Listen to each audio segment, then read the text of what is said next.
नईमी की यह पुस्तक विश्व साहित्य की एकमात्र ऐसी कृति है जिसके मुख्य पात्र एक पूर्ण गुरु मिर्दाद है, जिसने ईश्वर को पा लिया है, जो हर इंसान के अंदर शब्द स्वरूप है। और अब उसके जीवन का एकमात्र लक्ष्य परमात्मा के अन्य साधकों को उसके साथ जोड़ना है। पुस्तक के अंतिम अध्याय में नौका दिवस के वार्षिक उत्सव पर नाव में एकत्रित समूह को संबोधित करते हुए वे स्पष्ट शब्दों में कहते हैं कि मनुष्य की मंजिल ईश्वर है। उससे नीचे की मंजिल इस लायक नहीं है कि कोई इंसान इसके लिए कष्ट उठाए। यह कार्य आपको अनंत काल से सौंपा गया है, ताकि आप उस अनंत महासागर में यात्रा कर सको जो तुम स्वयं हो, और उसमें अस्तित्व के संगीत की खोज कर सको जिसका नाम ईश्वर है। प्रत्येक व्यक्ति को उसकी मंजिल तक पहुंचाना मिर्दाद का काम है। मिर्दाद अलौकिक शक्ति, दिव्य ज्ञान, क्षमा, प्रेम और विनम्रता का आदर्श है, जो एक संत सतगुरु के मुख्य व्यक्तित्व के लक्षण हैं। उनकी विनम्रता को निरहंकारिता कहना अधिक उचित होगा। किताब की कहानी। बंदी महंत। दूधिया पर्वतमाला के ऊंचे शिखर पर, जो पूजा शिखर के नाम से जाना जाता है, एक मठ के विशाल और उदास खंडर है। यह मठ किसी समय नूह की नौका के नाम से प्रसिद्ध था। परंपरा के अनुसार इसकी प्राचीनता पौराणिक जल प्रलय के साथ जुड़ी हुई है। पूजा शिखर की छांव में मुझे एक गर्मी का मौसम बिताने का अवसर मिला। मैंने पाया कि इस नौका के साथ अनेक लोक कथाओं के ताने तन गए हैं, परंतु जो कथा स्थानीय पर्वत निवासियों की जबान पर सबसे ज्यादा चढ़ी हुई थी, वह इस प्रकार है। महान जल प्रलय के कई वर्ष बाद हजरत नूह अपने परिवार और उसमें हुई वृद्धि के साथ घूमते घूमते दूधिया पर्वतमाला में पहुंचे। यहाँ उन्हें उपजाऊ घाटियाँ, जल से भरपूर सोते तथा सुखद जलवायु मिला। उन्होंने यहीं बस जाने का निर्णय किया। जब हजरत नूह को लगा कि उनके जीवन के दिन थोड़े ही रह गए हैं, तो उन्होंने अपने पुत्र शैम को बुलाया। शैम उन्हीं की तरह अनोखे सपने देखने वाला दिव्यदर्शी पुरुष था। उन्होंने उससे कहा, देखो पुत्र, तुम्हारे पिता की आयु की फसल भरपूर रही है। अब उसकी अंतिम पूली दराती के लिए तैयार है। तुम और तुम्हारे भाई तथा तुम्हारे बच्चे और तुम्हारे बच्चों के बच्चे शोकग्रस्त वीरान धरती को फिर से आबाद करोगे, और परमात्मा द्वारा मुझे दिए गए वचन के अनुसार तुम्हारी संतान समुद्र तट पर फैले रेत के कणों की तरह अनगिनत होगी। फिर भी मेरे टिमटिमाते जीवन के अंतिम दिनों पर एक भय छाया हुआ है कि समय के साथ लोग उस जल प्रलय को और उन वासनाओं और दुराचारों को भूल जाएंगे जिनके कारण वह प्रलय आया था। वे भूल जाएंगे नौका को और उस विश्वास को भी जिसने 150 दिन तक प्रतिशोधपूर्ण सागर की प्रचंड लहरों पर नौका को अजय रखा था। नहीं, वे उस नव जीवन को याद रखेंगे जिसको विश्वास ने जन्म दिया था और जिसके फलस्वरूप वे इस जगत में आएंगे। कहीं वे भूल न जाए। इसलिए मेरे बेटे, तुम्हें इस पर्वत की सबसे ऊंची चोटी पर एक वेदी बनाने का आदेश देता हूँ। यह चोटी अब से पूजा शिखर के नाम से जानी जाएगी।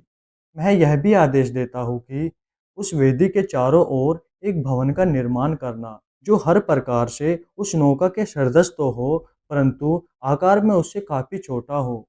वह भवन नूह की नौका कहलाएगा। मेरी इच्छा है कि उस वेदी पर मैं अपनी अंतिम प्रतिज्ञापूर्ण प्रार्थना करूं।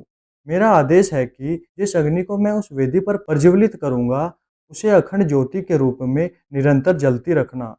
जहाँ तक उस भवन का प्रश्न है, उसका उपयोग चुने हुए व्यक्तियों की छोटी सी बिरादरी के लिए एक आश्रम के रूप में करना। उस बिरादरी के सदस्य न कभी 9 से अधिक हो गए और न ही कभी 9 से कम। वे नौका के साथी कहलाएंगे।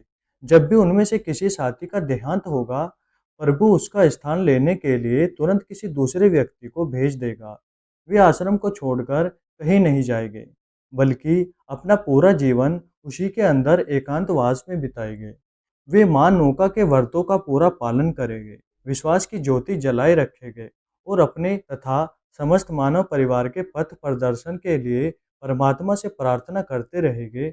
उनकी शारीरिक आवश्यकताओं श्रद्धालुओं के दान से पूरी होती रहेगी। सैम, जो अपने पिता के एक एक शब्द को बड़े ध्यान से सुन रहा था, हजरत नूह को टोककर पूछा कि नौ की संख्या ही क्यों रखी गई, कम या ज्यादा क्यों नहीं। आयु के भार से दबे कुलपिता ने उसे समझाते हुए कहा, मेरे पुत्र, जो व्यक्ति नौका में सवार थे उनकी संख्या 9 ही थी, परंतु जब सैम ने गिनती की तो 8 से आगे न बढ़ पाया। उसके पिता और माता, वह खुद और उसकी पत्नी तथा उसके 2 भाई और उनकी पत्नियाँ। इसलिए पिता के शब्दों ने उसे बड़े विस्मय में डाल दिया। अपने पुत्र को विस्मित देखकर हजरत नूह ने आगे स्पष्ट किया, देखो बेटा, मैं तुम पर एक गहरे भेद की बात प्रकट करता हूँ।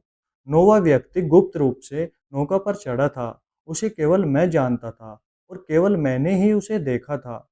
वह निरंतर मेरे साथ रहता था और मेरा कर्णधार था। उसके विषय में मुझसे और कुछ मत पूछना, पर अपने आश्रम में उसके लिए जगह रखना मत भूलना। सैम, मेरे बेटे, यह मेरी इच्छा है, इसे अवश्य पूरी करना। और सैम ने वह सब किया जिसका उसके पिता ने उसे आदेश दिया था। जब हजरत नूह अपने पूर्वजों से जा मिले, तो उनके बच्चों ने उनके मर्द शरीर को नौका की वेदी के नीचे दफना दिया। उसके बाद युगों तक यह नौका व्यवहारिक रूप से और सच्चे अर्थों में वैसा ही आश्रम बनी रही जिसकी जल प्रलय के मानवीय विजेता ने कल्पना की थी और जिसके निर्माण के लिए उन्होंने आदेश दिया था। परंतु जैसे-जैसे सदियाँ बीतती गई, नूह की नौका ने धीरे-धीरे अपनी आवश्यकताओं से कहीं अधिक दान श्रद्धालुओं से स्वीकार करना शुरू कर दिया। फलस्वरूप भूमि, सोने-चांदी और जवाहरात की दृष्टि से नौका प्रतिवर्ष अधिक संपन्न होती चली गई। कुछ पीढ़ियाँ पहले जब 9 साथियों में से एक की मृत्यु हुई ही थी, एक अजनबी नौका के द्वार पर आया और उसने विनती की कि उसे बिरादरी में शामिल कर लिया जाए। नौका की पुरातन परंपरा के अनुसार, जिसका कभी उल्लंघन नहीं किया गया था, उस अजनबी को तुरंत स्वीकार कर लिया जाना चाहिए था, क्योंकि वह एक साथी की मृत्यु के तुरंत बाद आने वाला पहला व्यक्ति था, जिसने बिरादरी में शामिल किए जाने की विनती की थी। परंतु संयोग से उस समय नौका का महंत, जो मुखिया कहलाता था, एक हठी, दुनियादार तथा कठोर हृदय व्यक्ति था। उसे अजनबी की सूरत न सुहाई, जो वस्त्रहीन तथा भूखा मारा था और जिसका शरीर घावों से भरा हुआ था। मुखिया ने उससे कह दिया कि तू इस योग्य नहीं है कि तुझे बिरादरी में शामिल किया जाए।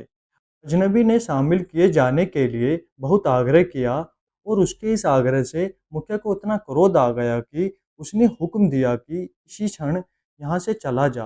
परंतु अजनबी अपनी बात मनवाने का यत्न करता रहा और किसी भी तरह जाने के लिए राजी न हुआ। अंत में उसने मुखिया को मना लिया कि वह उसे एक नौकर के रूप में रख ले। उसके बाद मुखिया बहुत समय तक प्रतीक्षा करता रहा कि दिवंगत साथी के स्थान पर प्रभु किसी दूसरे को भेज दे, पर कोई नहीं आया। इस प्रकार नौका के इतिहास में पहली बार 8 साथी और एक नौकर नौका में रहने लगे। 7 वर्ष बीत गए।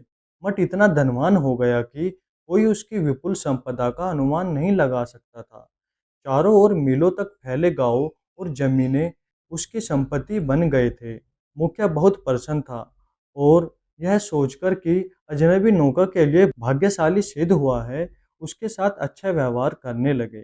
परंतु 8वें वर्ष के आरंभ होते ही स्थिति तेजी से बदलने लगी। अभी तक शांत चली आ रही बिरादरी में खलबली मच गई। चतुर मुखिया ने तुरंत ताड़ लिया कि अजनबी ही इसका कारण है और उसने अजनबी को नौका से निकाल देने का निश्चय किया। लेकिन अफसोस, बहुत देर हो चुकी थी। अजनबी के नेतृत्व में साथी अब किसी नियम या तर्क को मानने के लिए तैयार न थे। 2 ही वर्ष में उन्होंने आश्रम की सारी चल और अचल संपत्ति बांट दी। मठ के असंख्य लगानदारों को उन्होंने जमीनों का मालिक बना दिया। तीसरे वर्ष में मठ को छोड़कर चले गए। और इससे भी अधिक दिल दहला देने वाली बात यह हुई कि उस अजनबी मुखिया को श्राप दे दिया, जिसके परिणाम स्वरूप वह आज तक मठ की भूमि के साथ बंधा हुआ है और बोलने में असमर्थ है। इस प्रकार प्रचलित है लोक कथा। ऐसे प्रत्यक्षदर्शी गवाहों की कोई कमी नहीं थी, जिन्होंने मुझे विश्वास दिलाया कि कितनी ही बार, कभी दिन में तो कभी रात में, उन्होंने मुखिया को उजाड़ और अब काफी हद तक खंडर बन चुके मठ के मैदानों में भटकते देखा है। परंतु ऐसा कोई नहीं था जो उसके मुख से एक शब्द भी बुलवा सका हो, बल्कि जब भी वह किसी पुरुष या स्त्री की उपस्थिति महसूस करता, तो तेजी के साथ न जाने कहाँ गायब हो जाता था। मुझे मानना होगा कि इस कथा ने मेरे मन का चैन छीन लिया। मुझे शिखर जैसे सुनसान पर्वत पर इतने पुरातन आश्रम के आंगन में तथा आसपास वर्षों से भटकते हुए एकाकी महंत, उसकी छाया मात्र की कल्पना एक ऐसा हठपूर्वक पीछा करने वाला दृश्य था कि उससे छुटकारा पाना असंभव था।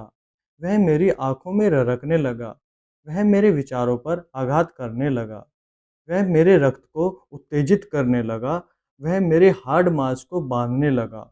आखिर मैंने फैसला किया, मैं पर्वत पर अवश्य चढ़ूंगा।